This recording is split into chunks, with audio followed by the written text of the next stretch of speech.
주가 보이신 생명의 길, 나 주님과 함께 상한 마음을 들이며 주님 앞에 나가리.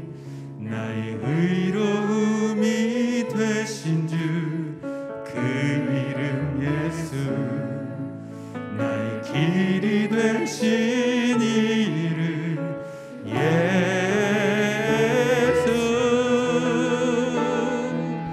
나의 길 오직 그가 아시나니.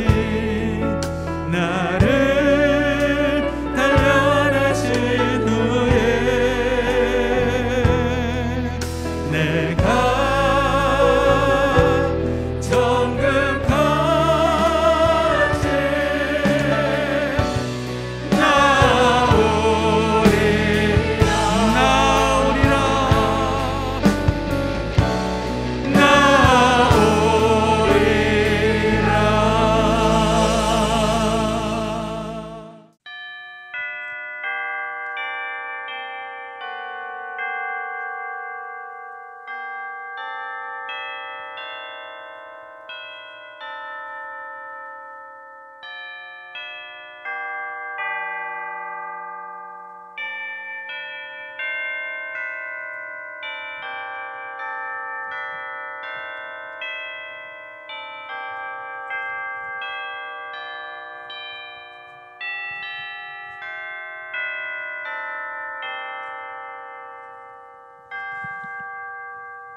하나님은 영이시니 예배하는 자가 영과 진리로 예배할지니라.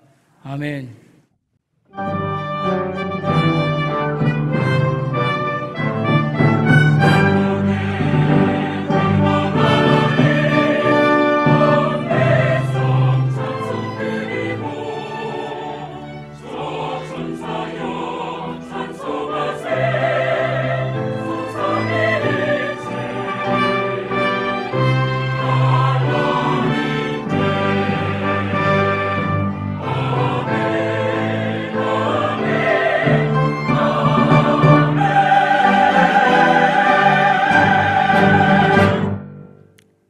나는 전능하신 아버지 하나님, 천지의 창조주를 믿습니다. 나는 그의 유일하신 아들, 우리 주 예수 그리스도를 믿습니다. 그는 성령으로 잉태되어 동정녀 마리아에게서 나시고 본디오 빌라도에게 고난을 받아 십자가에 못 박혀 죽으시고 장사된 지 사흘 만에 죽은 자 가운데서 다시 살아나셨으며 하늘에 오르시어 전능하신 아버지 하나님 우편에 앉아 계시다가 거기로부터 살아있는 자와 죽은 자를 심판하러 오십니다. 나는 성령을 믿으며 거룩한 공교회와 성도의 교제와 죄를 용서받는 것과 몸의 부활과 영생을 믿습니다. 아멘. 그때 마침 두어 사람이 와서 빌라도가 어떤 갈릴리 사람들의 피를 그들의 제물에 섞은 일로 예수께 아뢰니 대답하여 이르시되 너희는 이 갈릴리 사람들이 이같이 해 받음으로 다른 모든 갈릴리 사람보다 죄가 더 있는 줄 아느냐? 너희에게 이르노니 아니라. 너희도 만일 회개하지 아니하면 다 이와 같이 망하리라. 또 실로암에서 망대가 무너져 치어 죽은 18사람이 예루살렘에 거한 다른 모든 사람보다 죄가 더 있는 줄 아느냐? 너희에게 이르노니 아니라. 너희도 만일 회개하지 아니하면 다 이와 같이 망하리라. 이에 비유로 말씀하시되 한 사람이 포도원에 무화과 나무를 심은 것이 있더니 와서 그 열매를 구하였으나 얻지 못한지라. 포도원 지기에게 이르되 내가 3년을 와서 이 무화과 나무에서 열매를 구하되 얻지 못하니 찍어 버리라. 어찌 땅만 버리게 하겠느냐? 대답하여 이르되 주인이여 금년에도 그대로 두소서. 내가 두릅하고 거름을 줄이니 이후에 만일 열매가 열면 좋거니와 그렇지 않으면 찍어 버리소서 하였다 하시니라. 아멘. 어느 목사님께서는 본인이 단풍나무처럼 내 인생의 마무리가 되고 싶다 해서 본인은 단풍나무 같이 됐으면 좋겠다는 생각을 가지고 그렇게 살아가시는 목사님을 제가 배웠습니다. 여러분들에게는 어떤 열매를 맺는 나무가 되고 싶으신가요? 한 번쯤은 여러분들도 생각해 보지 않으셨나요? 어떤 열매를 맺는 나무가 되고 싶다. 학교에 보면은 교목이라는 게 있습니다. 어느 학교는 소나무가 교목이고 어느 학교는 잣나무가 교목이 되고 이런저런 나무가 교목을 가지고 있는데 그 교목은 우리 학교가 이러한 상징적 의미를 가지고 살아갔으면 좋겠다 하는 게 교목입니다. 저에게도 어린 시절에는 사과나무에 사과가 달려있는 그 모습이 너무 아름다웠습니다. 제가 사과를 먹고 싶거나 그것을 내가 꼭 갖고 싶은 게 아니라 그 사과나무에 열려있는 사과 열매가 너무 아름다워서 나는 사과나무처럼 됐으면 좋겠다 그런 생각을 한 적이 있습니다. 나중에 알고 보니까 그게 또 부의 상징이래요. 근데 어찌됐든 저는 사과나무처럼 되고 싶다 그랬는데 그래서 결국은 내 마음이 그런 생각이 드니까 나는 과수원집 딸하고 결혼해야 되겠다 그런 생각이 들었는데 결혼하고 나서 보니까 과수원집 딸이더라고요. 근데 조금 이제 제가 시간이 흘러서 설교를 듣는 중에 바뀌어졌어요. 아, 예수님이 포도나무래.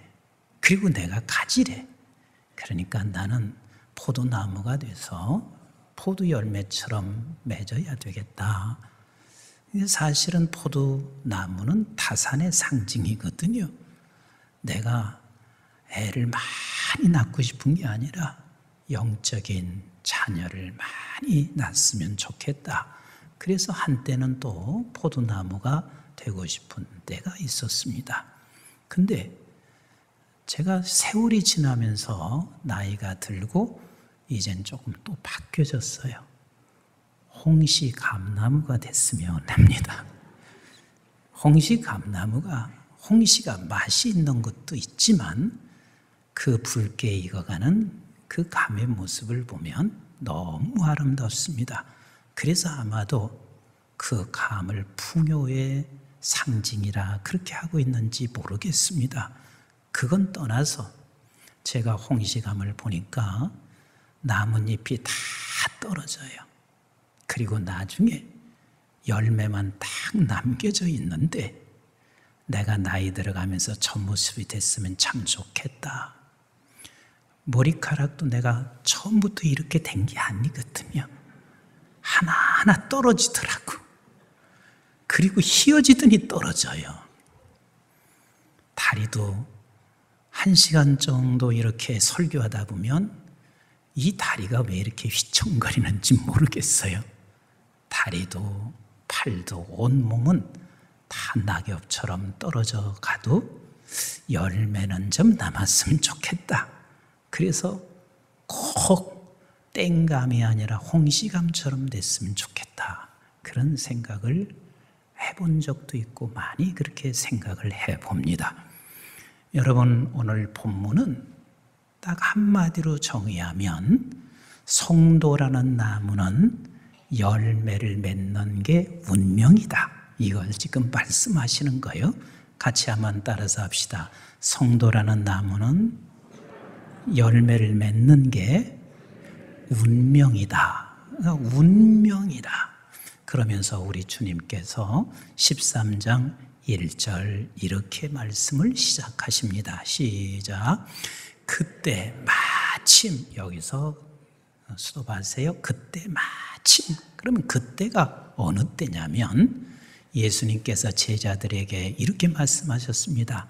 내가 와서 너희들에게 화평을 주는 게 아니야. 내가 오므로 너희 가정이 분열이 일어나게 되고 그리고 분란이 생기게 돼. 그리고 나라도 마찬가지야. 그리고 주님께서 말씀하시기를 그런데 그러한 분열들을 네가 잠재울 수 있는 힘은 전혀 없어. 오직 너가 할 수 있는 것은 아버지께 의존해야 돼. 그게 말씀하신 그때 마침 두어 사람이 와서 시작. 빌라도가 어떤 갈릴리 사람들의 피를 그들의 제물에 섞인 일로 예수께 아뢰니 그랬습니다. 이 말이 여러분들은 그렇게 그냥 쉽게 읽어 내려갈 수 있습니다. 그런데요, 1절 말씀은 이게 보통 말씀이 아닙니다. 예수님께 와서 두어 사람이 와서 들려오는 소리가 지금 갈릴리에서 많은 사람이 죽어서 그 죽은 사람이 하나님 앞에 제물 드리는데 그곳에 짐승의 피와 같이 그렇게 제물이 됐어요 하고 그렇게 주님께 말하는 거예요.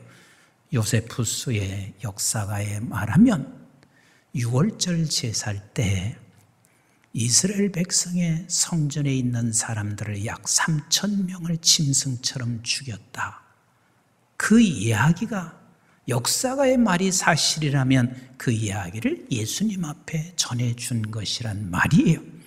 그래서 결국은 유대 백성들이 3,000여 명이 죽어 짐승처럼 죽어 그래서 그게 제물이 되고 있다는 소리를 들었을 때 우리 유대의 백성이라면 얼마나 기막히겠습니까? 그런데 그때 우리 주님께서 하시는 말씀 좀 한번 보세요. 2절 말씀 같이 한번 봅니다. 시작.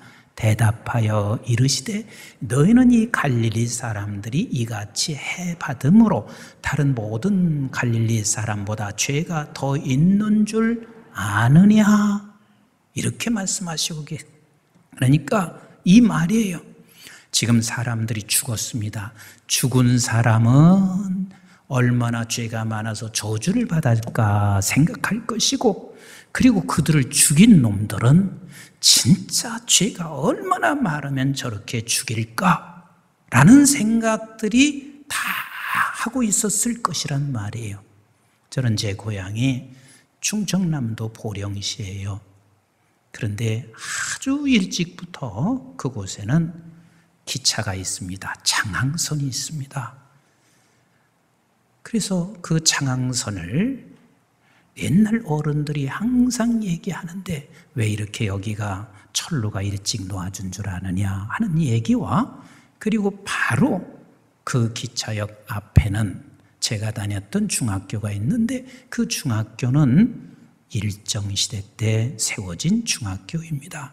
아니 그 시골에 어떻게 이렇게 학교가 일찍 세워졌고 어떻게 그렇게 기차가 있나?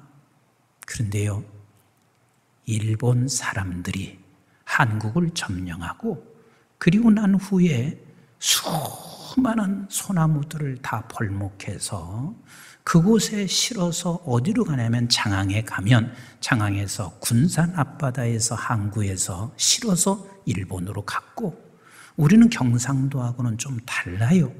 굉장히 곡창지대예요. 굉장히 넓은 그런 들판에서 거기서 곡식을 재배하면 그걸 다 일본 사람들이 빼앗아다가 결국은 그 열차에 실어서 그리고 일본으로 군량미로 다 써버리고 말았어요. 저는 그것을 어려서부터 쭉 들어왔습니다.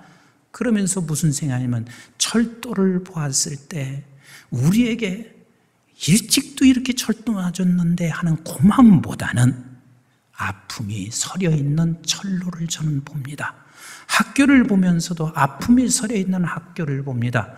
그렇게 나는 일정시대 때 살아오지는 않았지만 단순한 그 이야기를 통해서 들었음에도 불구하고 나는 항상 이렇게 생각해요. 일본 사람이라는 말이 잘 안 나와.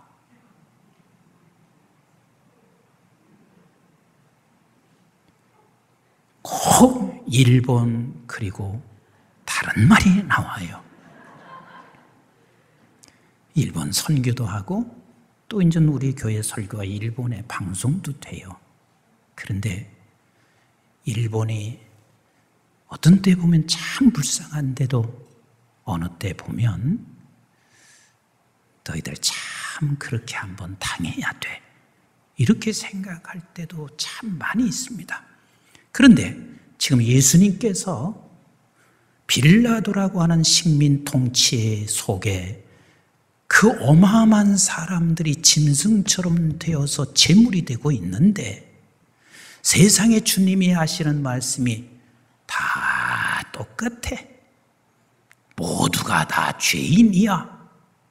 그 예수님이 그 소리 하면 유대의 백성들이 그냥 잊고 싶겠어요. 돌을 던져서 죽이고 싶은 마음이 어찌 안 일어나겠냐 말이에요.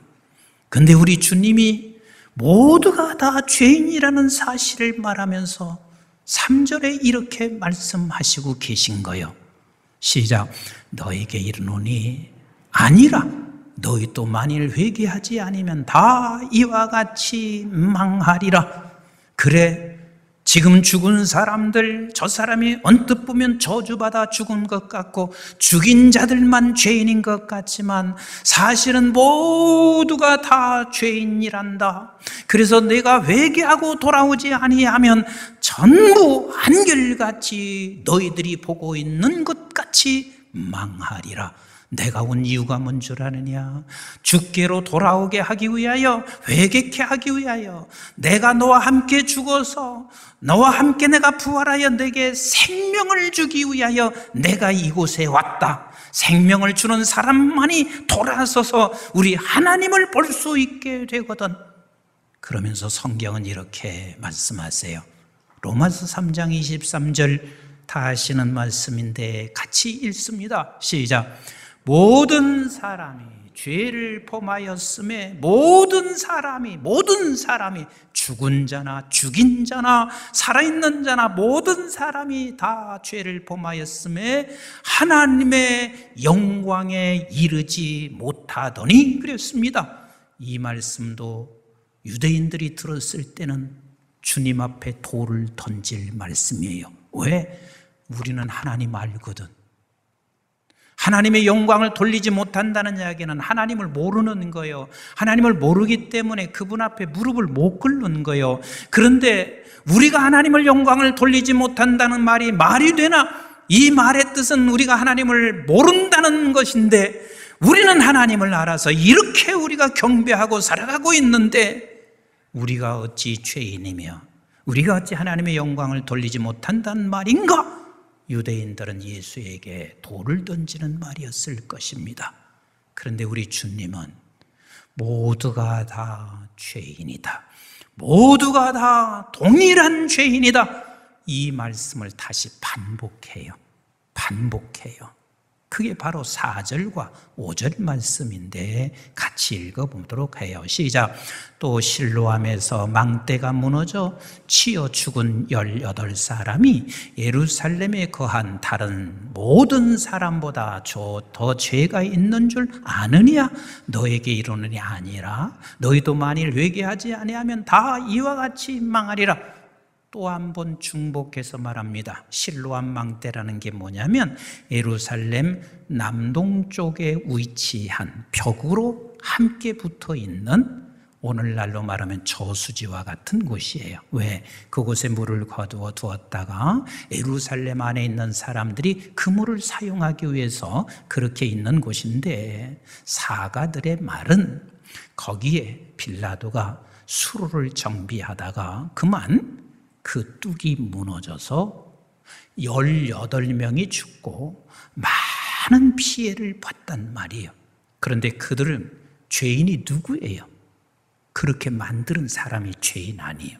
근데 저들은 이렇게 생각한단 말이에요. 저렇게 한 사람 죄인이고 죽일 사람이고 그리고 또한 죽은 사람은 그 많은 사람 중에서 왜 죽었나? 저주를 받아서 죽은 자가 됐지. 그게 유대인들의 생각이란 말이에요. 그런데 우리 하나님께서 말씀하시기를, 주께서 말씀하시기를, 아니야, 살아있는 자나 죽은 자나 그렇게 만든 사람이나 동일하게 모두가 다 죄인이야.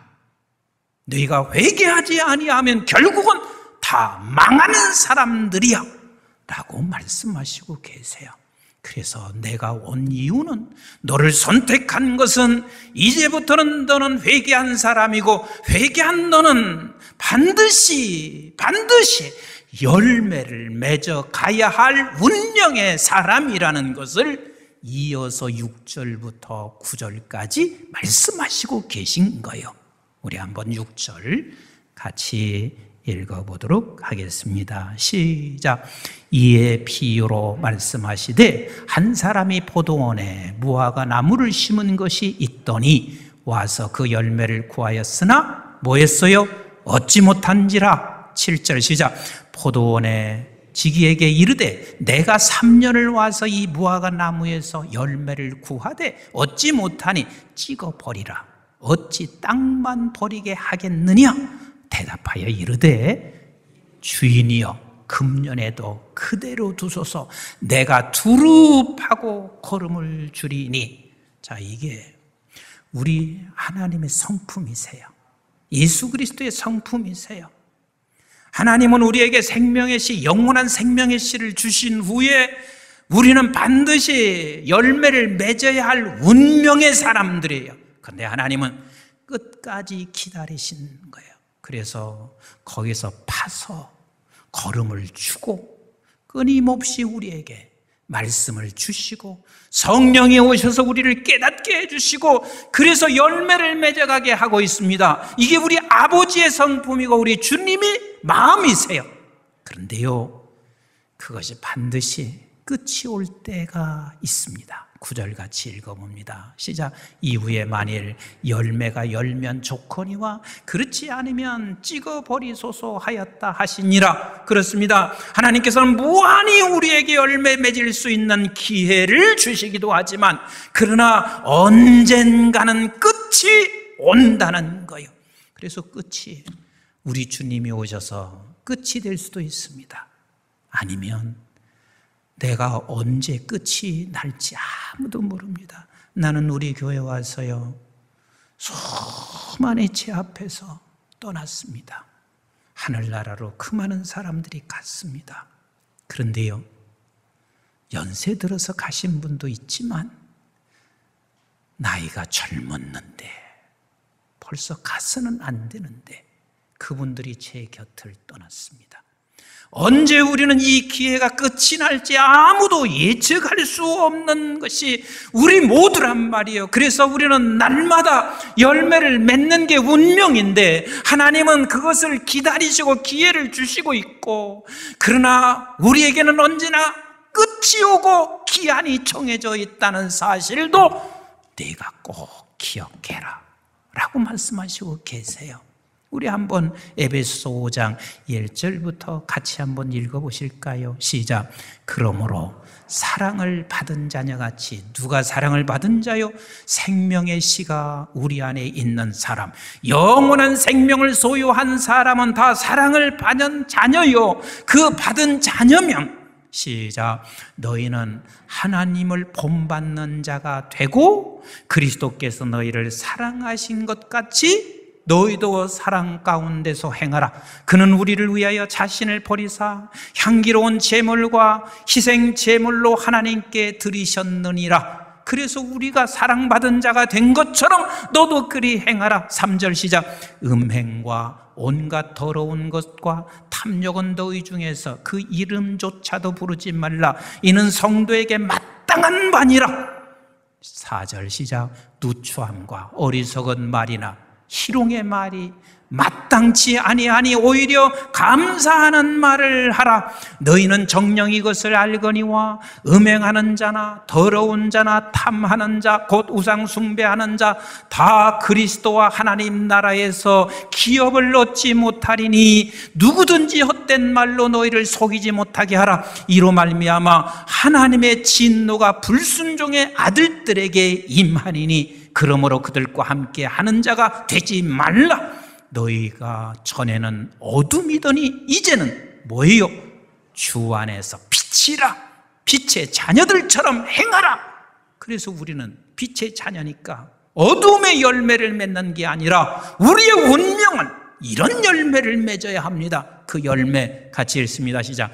빛의 열매, 빛의 열매, 빛의 열매. 열매는 모든 착함과 의로움과 진실함에 있느니라. 그러니까 우리의 운명은 빛의 열매를 맺는 게 우리의 운명입니다. 그런데 이런 운명을 가지고 있는, 생명을 가지고 있는 저와 여러분들에게 사단은 언제나 꽁꽁 묶습니다. 내가 잘하지도 못하게 하고 결국은 죽은 자로 살게 하고 열매를 맺지 못하게 언제나 꽁꽁 묶습니다. 제가 나무 하나를 보고 굉장한 교훈을 얻었습니다. 우리 교회 정인영 집사님이 다산 정약용 생태공원에서 살아요. 거기서 가게를 하세요. 신방을 갔어요. 그리고 신방 가서 거기를 한 바퀴 돌다가 나무 한 그루를 보고 제가 물구멍이 쳐다보면서 굉장히 교훈을 얻어 그래서 집사람에게 사진을 좀 찍어달라 그랬습니다. 그 나무 한번 보세요. 여러분들에게 묻습니다. 꼭 대답하셔야 돼요? 이렇게 아무 소리 안 하시네. 꼭 대답하셔야 돼요? 네. 이 나무가 살았습니까? 죽었습니까? 대답 꼭 하시라고 그랬잖아요. 다시 한번 물어요. 이 나무가 살았습니까? 죽었습니까? 내가 아직 안 들렸어요. 이 나무가 살았어요? 죽었어요? 다 틀렸어요. 나도 산 줄 알았습니다. 산 줄 알고 가까이 가봤더니 거대한 고목나무인데 이미 나무가 죽었어요. 그러면 살은 것처럼 보여지는 게 산 게 왜 산 것처럼 보여졌고, 그리고 이 고목나무는 왜 죽었는 줄 아세요? 이 나무에 조그마한 것이 꽁꽁 엉켜서, 저 보세요. 근데 이 밑에가 이제 커졌어요. 꽁꽁 엉켜서 나무를 완전히 포위시켰어요. 그리고 나서 그게 뾰족뾰족 다 나와서 새싹처럼 나와 있는 게 바로 그 나무를 꽁꽁 엉켜서 거기에 나온 새싹들이라. 근데 그 거대한 고목은 죽은 거예요. 죽은 거예요. 제가 그것을 보고 굉장한 교훈을 얻었어요. 그래, 여러분 교회에서, 한 교회에서 수십 년 섬기는 거 얼마나 자랑스러운 일이에요. 내가 이 교회에서 집사가 되고 안수집사, 장로가 되고 목사가 되는 게 얼마나 자랑스러운 거예요. 그런데요, 오래된 고목이 자라지 못할 때, 사단이 우리를 감기 시작할 때, 그거 그냥 놔두면 오래된 고목이 결국은 고목으로 남게 돼요. 열매는 없고 죽어버립니다. 우리가 기억하셔야 할 일이 있습니다. 불평이라는 그 줄기가 내 안에서 자라나면 말씀과 기도로 자르셔야 돼요. 자르내셔야 돼요. 그냥 놔두게 되면 나를 꽁꽁 엉켜서 결국은 나라는 나무는 열매도 맺지 못한 채 죽어버린다는 사실을 잊지 마셔야 돼요. 그래서 성경에 뭐라고 말씀하시고 있어요? 요한복음 15장 1절부터 이렇게 말씀하세요. 시작. 나는 포도요 포도나무요 내 아버지는 농부라. 물은 내게 붙어 있어 열매를 맺지 아니하는 가지는 아버지께서 그것을 제거해 버리시고 무릇 열매를 맺는 가지는 더 열매를 맺게 하려 하여 그것을 깨끗하게 하시느니라. 너희는 내가 일러준 말로 이미 깨끗 깨끗하여졌느니라 믿으시면 아멘. 이미 우리는 성도가 된 사람들입니다. 아멘이신가요? 이미 주께서 포도나무요, 나는 포도나무에 붙어져 있는 사람입니다. 그 사람들에게 주께서 이렇게 말씀하세요. 4절 시작. 내 안에 거하라, 나도 너희 안에 거하리라. 가지가 포도나무에 붙어 있지 아니하면 스스로 열매를 맺을 수 없음같이 너희도 내 안에 있지 아니하면 그러하리라. 나는 포도나무요, 너희는 가지라. 그가 내 안에, 내가 그 안에 거하면 사람이 열매를 많이 맺나니 나를 떠나서는 너희가 아무것도 할 수 없음이라. 사람이 내 안에 거하지 아니하면 가지처럼 밖에 버려져 마르나니 사람이 그것을 모아다가 불에 던져 사르느니라. 너희가 내 안에 거하고 내 말이 너희 안에 거하면 무엇이든지 원하는 대로 구하라. 그리하면 이루리라. 내 안에 거한다는 말이 뭐요? 내 말에 거하는 거요. 그래서 우리는 내가 그리스도의 성도의 나무는 날마다 말씀을 성령으로 들으실 수 있어야 돼요. 그래서 우리 안에 때때로 불평하는 마음이라든지 우리 안에 미움이라는 것들이 자꾸만 우리를 감기고 있을 때 빨리 자르셔야 돼. 빨리 자르셔야 돼. 그래야 열매를 맺어요. 8절 같이 읽어봐요. 8절 시작. 너희가 열매를 많이 맺으면 내 아버지께서 영광을 받으실 것이요 너희는 내 제자가 되리라.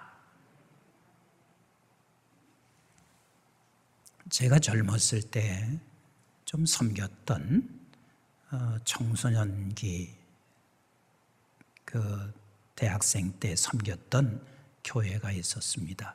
그런데 그 교회 장로님 한 분이 자기가 결정하고 자기가 원하는 대로 하지 않으면 항상 교회 안에 분란이 대상이 되곤 해요.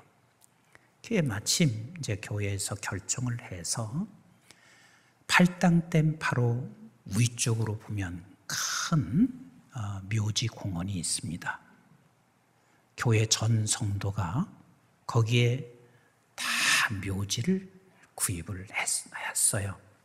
그리고 저희도 세기를 거기를 이제 묘지를 땅을 구입하기 위해서 성도가 돈을 다 내놨어요. 상당한 돈이에요.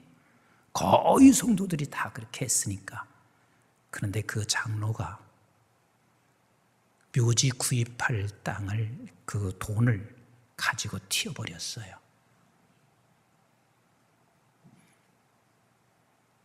어디로 갔는지도 몰라. 그 돈이면 적은 돈 아닌데 생각 같으면 찰쌀일 것 같은데요. 그 장로가 몇 년 후에 들려오는 게 객사에서 죽었다 하는 얘기를 들었습니다. 참 이게 장로까지 되는 게 얼마나 감사한 일이에요.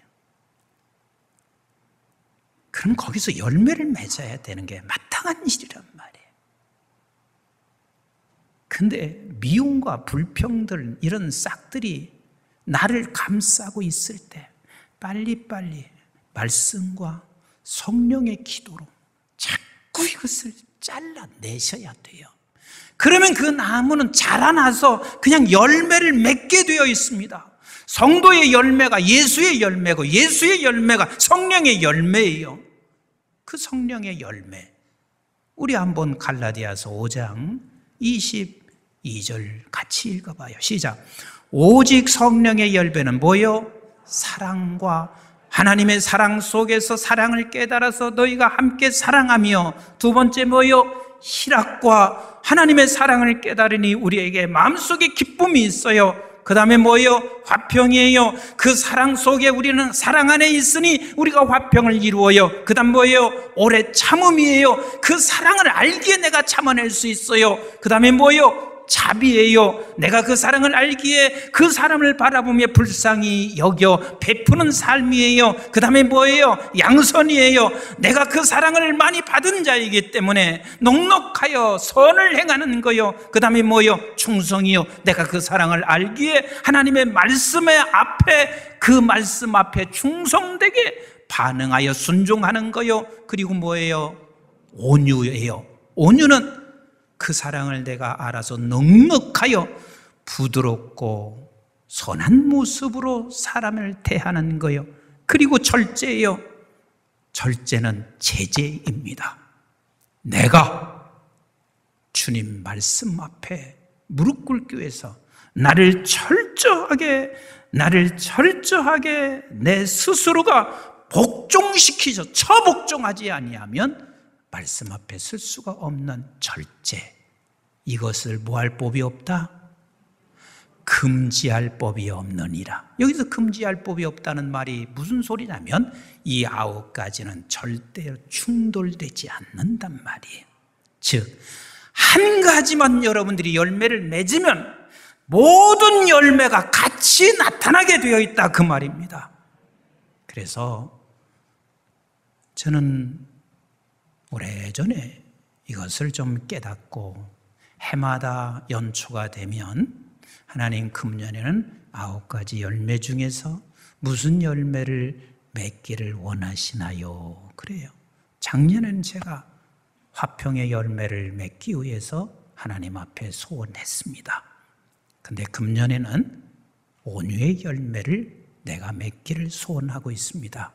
너무 많은 사람들이 코로나로 인해서 그렇지 참 각박해졌어요.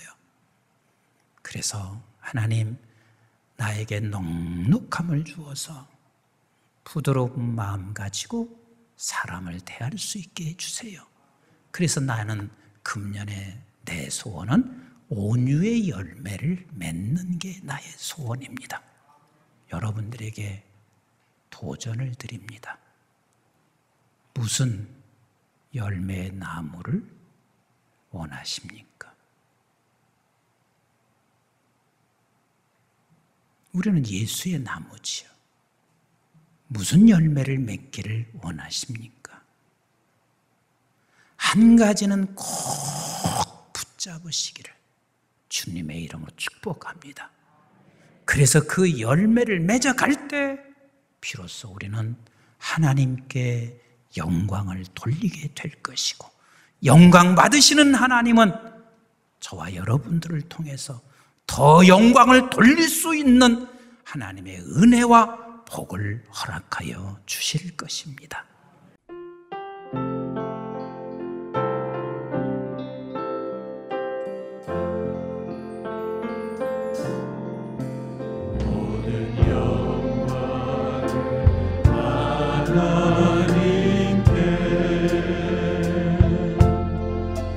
모든 영광을 하나님께,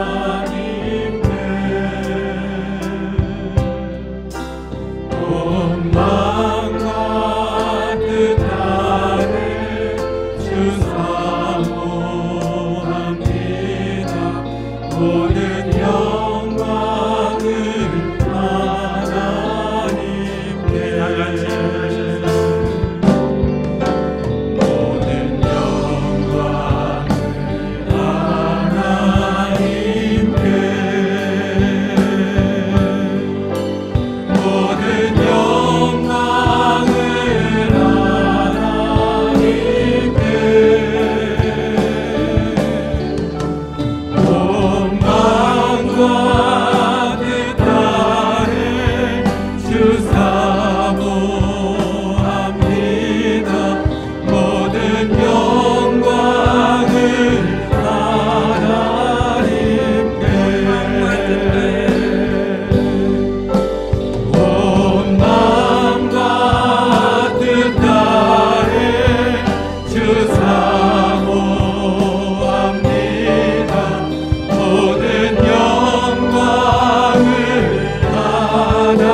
이제는 우리 주 예수 그리스도의 은혜와 저희들이 무엇이건대 영원한 생명을 허락해 주신 아버지 하나님의 만극하시고 극진하신 사랑과 성령님의 보호 인도 교통 충만하심이 우리에게 영원한 생명의 씨를 주셔서 우리가 이제는 자라 열매 맺어 영광 돌리기를 원하시는 그 귀한 말씀 붙잡고 이것이 나의 운명이야.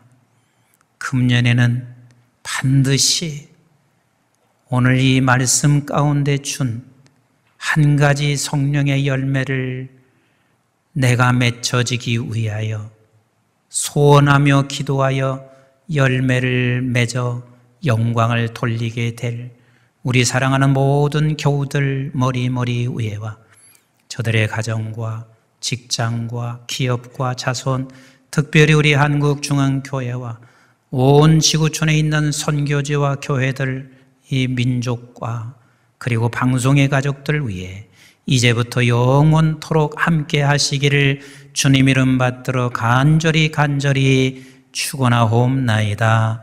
아멘.